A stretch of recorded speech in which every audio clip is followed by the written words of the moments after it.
की शुरुआत होती है और हमें कुछ सोल्जर्स फौजी दिखाए जाते हैं जो अपनी ड्यूटीज पर खड़े थे। यहाँ पर हमें बताया जाता है हमारी गैलेक्सी में एक ऐसा प्लेनेट है जहाँ पर बहुत बड़े बड़े क्रिएचर्स एलियंस पाए जाते हैं। उस प्लेनेट के चारों तरफ मेट्रॉइड्स का दायरा बना हुआ है। वो क्रिएचर उन मेट्रॉइड्स का इस्तेमाल करते और अर्थ पर बार बार हमला किया करते थे। अब इस प्लेनेट को किसी तरह भी तबाह करना था और इसी प्लेनेट को तबाह करने के लिए ये सोल्जर्स तैयार किए जाते थे। अब जिसके बाद हम कुछ सोल्जर्स को उसी प्लेनेट पर देखते हैं जहाँ पर एलियन क्रिएचर्स पाए जाते थे। वो सभी उन क्रिएचर्स का मुकाबला कर रहे थे पर वो उन पर बहुत ज्यादा भारी पड़ते हैं। वो बड़े बड़े दिखने वाले क्रिएचर्स उन पर हमला कर रहे थे। इसके बाद हमें कहानी 1 साल पहले की दिखाई जाती है। हम एक टीचर को देखते हैं जो कि यूनिवर्सिटी में स्टूडेंट्स को सोल्जर्स यानी फौजी बनने का कह रहे थे। टीचर कहते हैं तुम सबको अपनी पढ़ाई पूरी करके एक सोल्जर बनना चाहिए, वो लड़की हो या फिर लड़का। यहीं पर एक लड़का जिसका नाम जॉनी होता है वो बैठा अपनी ड्राइंग बना रहा था और अपने टीचर की भी बात को सही तरह से नहीं सुनता। ये देखकर इस बात का अंदाजा लगाया जा सकता है कि जॉनी पढ़ाई में भी बस पूरा ही था। थोड़ी देर बाद वो अपनी दोस्त के साथ जिसका नाम कैरमन होता है अपना रिजल्ट देखने जाता है। कैरमन के मैथ्स में 97% नंबर आते हैं जिससे वो बहुत खुश थी। उसका सपना जो पूरा होने वाला था और वो भी स्पेसशिप का पायलट। जब उसे नंबर अच्छे आने पर एडमिशन मिल सकता था, उधर ही जॉनी के मैथ्स में सिर्फ 35% नंबर आते हैं, जिसे देखकर वहाँ पर खड़ा जॉनी का दोस्त उसका मजाक बना रहा था। ये देखकर उसे बहुत गुस्सा आता है। यूनिवर्सिटी में स्टूडेंट्स के दरमियान में मैच होता है जिसमें जॉनी ने भी हिस्सा लिया था। वहीं पर एक लड़का जो कि मोबाइल इन्फेंट्री में पायलट था वो मैच खेलता हुआ कैरमन से बात करता है और उसे अपने बारे में बताता है कि मैं एक पायलट हूँ। कैरमन को उससे बात करके अच्छा लगता है और ये देखकर वहाँ पर जॉनी को गुस्सा आ गया था। उस पायलट लड़के को कैरमन से दूर रहने का कहता है। इसी दरमियान उन दोनों की बात करते हुए लड़ाई हो गई थी। ऐसा इसलिए था क्योंकि जॉनी कैरमन को पसंद करता था और इसी गुस्से में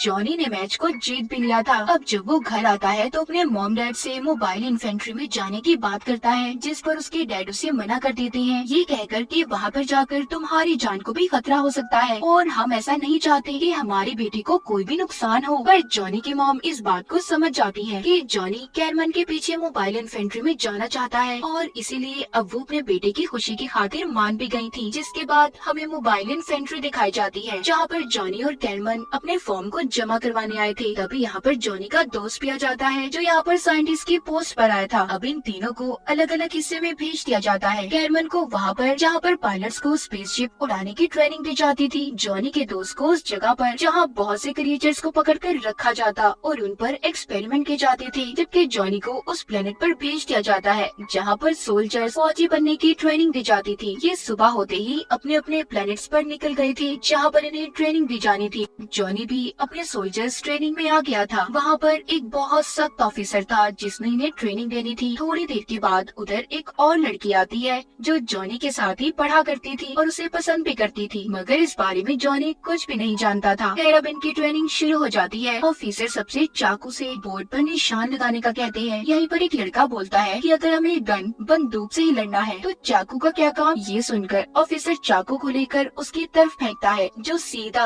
उसके हाथ में आकर लगा था और कहता है जब दुश्मन सामने होना तो ये नहीं देखा जाता कि हमने चाकू से वार करना है या गन से। ऐसा सख्त रवैया ऑफिसर का देखकर सब घबरा गए थे। दूसरी तरफ कैरमन जिसको स्पेसशिप को चलाने का कहा गया था, उसके साथ और पायलट्स भी थे। कैरमन का काम इस स्पेसशिप को बड़े से स्पेसशिप के पास से ध्यान से गुजारना था, जिस काम को उसने बड़े ही अच्छे तरीके से कर लिया था। ये देखकर उसके साथ बैठे पायलट्स भी खुश हो गए थे। उधर जॉनी और उसके साथ ही जितने भी सोल्जर्स की ट्रेनिंग ले रहे थे उन्हें एक गेम खेलने का कहा जाता है। उनकी 2 टीम्स को बना दिया जाता है। गेम में जो भी टीम जीतेगी उनमें से जो भी सबसे पहले झंडे को लहराएगा उसको इन टीम्स का लीडर बना दिया जाएगा। जॉनी इस गेम को जीतने के बाद झंडे को लहरा देता है जिससे उसे टीम का लीडर बना दिया गया था। जब वो अपने कमरे में जाता है तो वहाँ पर कैरमन ने उसके पास एक वीडियो भेजी थी जिसमें वो बता रही थी कि यहाँ पर आकर मैं बहुत अच्छा महसूस कर रही हूँ और मुझे इस बात की बहुत खुशी है कि हम क्रिएचर्स के खिलाफ जंग लड़ेंगे, मगर जॉनी अब हमें अपनी दोस्ती को खत्म करना होगा। मुझे नहीं लगता कि इस जंग के बीच हमारी दोस्ती और ज्यादा टिक पाएगी। इतना कहकर उसकी वीडियो एंड हो जाती है। जॉनी ये देखकर बहुत दुखी हो गया था क्योंकि वो कैरमन को पसंद करता था। तभी जॉनी के पास उसका एक और दोस्त आता है और कहता है फिक्र नहीं करो यार, सब ठीक हो जाएगा, हम सब है ना तुम्हारे साथ। अब अगले दिन इन्हें फिर से गेम खिलाई जाती है जिसमें अब इन्हें असल गोलियों का सामना करना था। जॉनी को ये गेम भी जीतना था और साथ ही अपनी टीम के लोगों को भी बचाना था। उनके सामने स्टैचू सोल्जर्स थे जो असल गोलियों से इन पर हमला कर रहे थे। तभी गेम के दौरान जॉनी के एक साथी के हेलमेट में कुछ मसला हो जाता है, उसे कुछ दिखाई नहीं दे रहा था। तब जॉनी उसे हेलमेट उतारकर ठीक करने का कहता है। इसी दौरान जैसे ही वो हेलमेट उतारता है एक गोली सीधा उसके सर में आकर लगी थी और जॉनी का साथी वहीं पर मर जाता है। ये देखकर जॉनी को कुछ समझ नहीं आ रहा था कि उसने ये क्या कर दिया। अब ऑफिसर जॉनी को पकड़कर अपने सीनियर के पास लेकर जाता है जो उसे लीडर का बैज वापस ले लेता है और जॉनी को 100 कोड़े मारने की सजा भी दी जाती है क्योंकि उसकी वजह से उसके एक साथी की जान गई थी। उसकी शर्ट उतारकर उसे बांधकर 100 कोड़े मारे गए थे जिससे उसे बहुत तकलीफ भी हो रही थी। जिसके बाद जॉनी ये फैसला करता है कि वो यहाँ पर नहीं रहेगा क्योंकि इसकी वजह से उसके एक साथी की जान चली गई। वो अब वापस जाने का फैसला करता है। तभी उसे उसके मॉम डैड की वीडियो कॉल आती है। जॉनी कहता है आप लोगों ने मुझे सही कहा था, मुझे यहाँ पर आना ही नहीं चाहिए था। तभी बातों के दौरान जॉनी देखता है उसके मॉम डैड के घर के बाहर अचानक से अंधेरा हो गया था और वीडियो कॉल भी बंद हो जाती है। जब वो इस फैसिलिटी को छोड़कर जा रहा था तो वो सभी सोल्जर्स को देखता है जो खड़े टीवी पर खबर को सुन रहे थे कि एलियन क्रिएचर्स ने सभी शहरों पर हमला कर दिया है जिसमें जॉनी का शहर भी शामिल था। ये देखकर वो बहुत दुखी हो जाता है। अब वो इस फैसिलिटी से ना जाने का फैसला करता है और साथ ही साथ उन क्रिएचर से भी लड़ने का कहता है। एक मीटिंग के बाद सबको एलियन क्रिएचर्स के खिलाफ जंग लड़ने के लिए तैयारी करने का कहा गया था। जॉनी का दोस्त जो अब साइंटिस्ट बन चुका था वो वीडियो के जरिए सभी प्लैनेट्स पर सोल्जर्स को एलियन की कमजोरी के बारे में बताता है कि अगर सीधा उनके दिमाग पर हमला किया जाए तो वो जल्दी मर जाएंगे। इधर फैसिलिटी में जॉनी सभी के साथ मिलकर जब जंग की तैयारी कर रहा था तो वहाँ पर कैरमन भी आती है जिसे देखकर जॉनी खुश तो हो गया था मगर जब वो उसके साथ उस पायलट लड़के को देखता है जिससे इसने यूनिवर्सिटी में मैच को भी जीता था वो कैरमन से कहता है ओह अच्छा, तो अब मैं समझा कि तुमने मुझसे दोस्ती क्यों खत्म कर दी। इसी बात पर वो पायलट लड़का जॉनी का मजाक बना रहा था। तभी उसे बहुत ज्यादा गुस्सा आ जाता है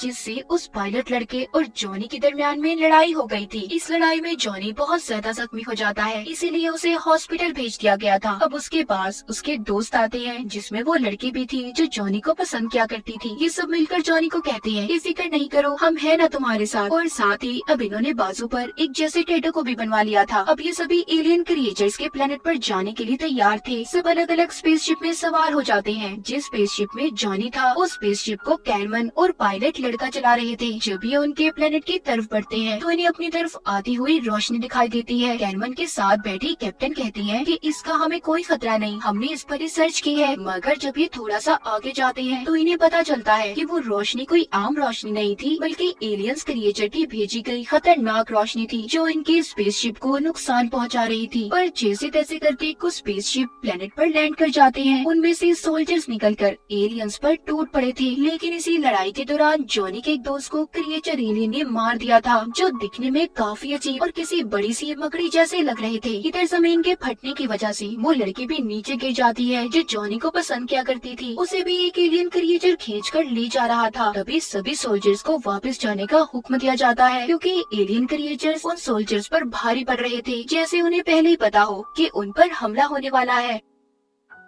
जब ये सभी वापस जा रहे थे तो एक एलियन क्रिएचर जॉनी पर हमला कर देता है जिससे वो काफी जख्मी हो गया था। अगले सीन में दिखाया जाता है कैरमन और पायलट लड़का मरे हुए सोल्जर्स के नाम की लिस्ट को देख रहे थे जिसमें जॉनी का नाम भी शामिल था। ये देखकर कैरमन वहाँ पर घबरा गई थी मगर जॉनी मरा नहीं था। उसे बेस पर लाकर एक लिक्विड में डाल दिया गया था जो उसके जख्मों को ठीक कर रहा था। थोड़ी देर के बाद वो लड़की जो जॉनी को पसंद किया करती थी और उसके दोस्त उसके पास आते हैं जो अभी भी जिंदा थे, उन्हें भी बचा लिया गया था। वो लड़की जॉनी को बताती है कि कल तुम्हें इस लिक्विड से निकाल लिया जाएगा। ये सुनकर जॉनी खुश हो गया था। खैर इसके ठीक हो जाने के बाद वो लड़की जो इसको पसंद किया करती थी और इसके एक दोस्त को इन तीनों को नई टीम में भेज दिया गया था क्योंकि इनकी पुरानी टीम के सारे सोल्जर्स एलियन के प्लैनेट्स पर मारे गए थे। यहाँ पर इनकी टीम का नया ऑफिसर कोई और नहीं बल्कि जॉनी का टीचर था जो हमने कहानी के शुरू में भी देखा था, जिसे देखकर वो सभी बहुत खुश होते हैं। अगले दिन सोल्जर्स को दोबारा से एलियन के प्लैनेट पर जाना था जहाँ पर जाकर सबसे पहले ये उन एलियंस पर हवाई हमले करते हैं। तभी एक बहुत बड़े सुराग से काफी बड़ा एलियन क्रिएचर बाहर आता है, जिसके ऊपर चढ़कर जॉनी उसके सर में पहले तो बहुत सी गोलियां मारता है। तब भी उस एलियन क्रिएचर को कुछ भी नहीं हुआ था। अब जॉनी उस सुराग में जो गोलियां लगने की वजह से क्रिएचर के सर में हुआ था, उसके अंदर बॉम्ब को डाल देता है, जिस वजह से उस क्रिएचर के चीथड़े उड़ गए थे और वो वहीं पर मारा जाता है। ये देखकर सभी खुश हो गए थे। जॉनी के टीचर उसकी ऐसी बहादुरी को देखकर उसको टीम का हेड बना देते हैं।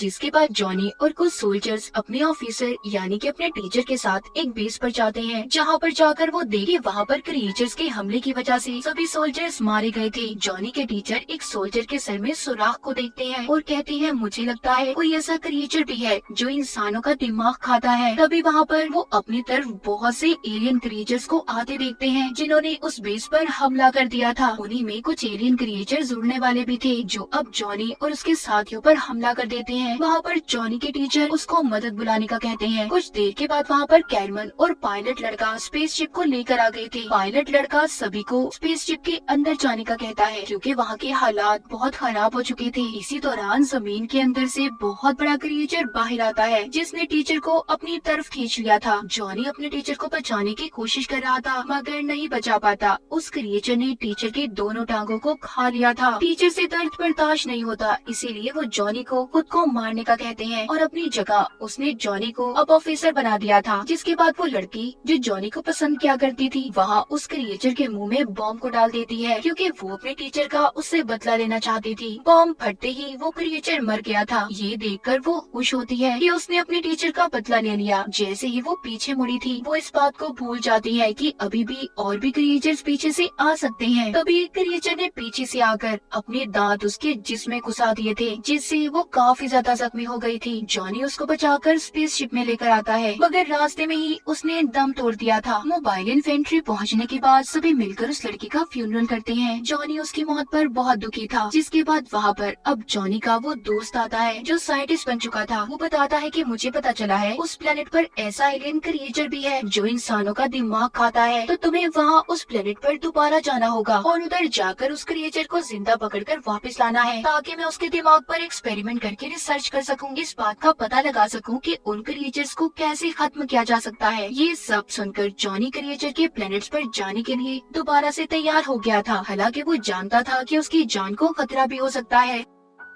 खैर अब वो अपने साथ नए सोल्जर्स को उस प्लेनेट पर जाने के लिए तैयार करता है। कैरमन और पायलट लड़के को भी हवाई हमले के लिए तैयार किया गया था। जैसे ही वो एलियन क्रिएचर्स के प्लेनेट की तरफ बढ़ते हैं, उन पर एक अजीब सी दिखने वाली रोशनी हमला करती है, जिससे उनके स्पेसशिप के 2 टुकड़े हो गए थे। उस स्पेसशिप में जितने भी सोल्जर्स थे सभी नीचे गिरने लगते हैं और मारे गए थे। कैरमन और पायलट लड़का एक छोटे स्पेसशिप को लेकर दोबारा उन क्रिएचर के प्लेनेट की तरफ बढ़ते हैं, मगर वो भी उनके काबू से बाहर हो रहा था। कैरमन रास्ते में जॉनी से मदद मांगती है। जॉनी जब उसके लोकेशन के बारे में पता करता है तो वो उसे बता पाती इससे पहले उनका छोटा वो स्पेसशिप गिरकर पहाड़ के गार में रुक जाता है। कैरमन जॉनी को सही तरह से अपनी लोकेशन बताती है। तभी वो देखती है उनके इर्द गिर्द बहुत से क्रिएचर्स आने लगे थे जो उन पर अब हमला भी करते हैं। जॉनी जो कैरमन की चीखों को रेडियो के जरिए सुन पा रहा था, उसे लगता है कि उन दोनों को क्रिएचर्स ने मार दिया। इसीलिए जॉनी अब जल्दी से सोल्जर्स को अपने साथ लेकर दिमाग खाने वाले क्रिएचर्स को ढूंढने के लिए उसके प्लेनेट पर आ गया था। ये उसी गार में आ जाता है जहाँ पर कैरमन फंसी हुई थी। वहाँ पर 2 रास्ते थे,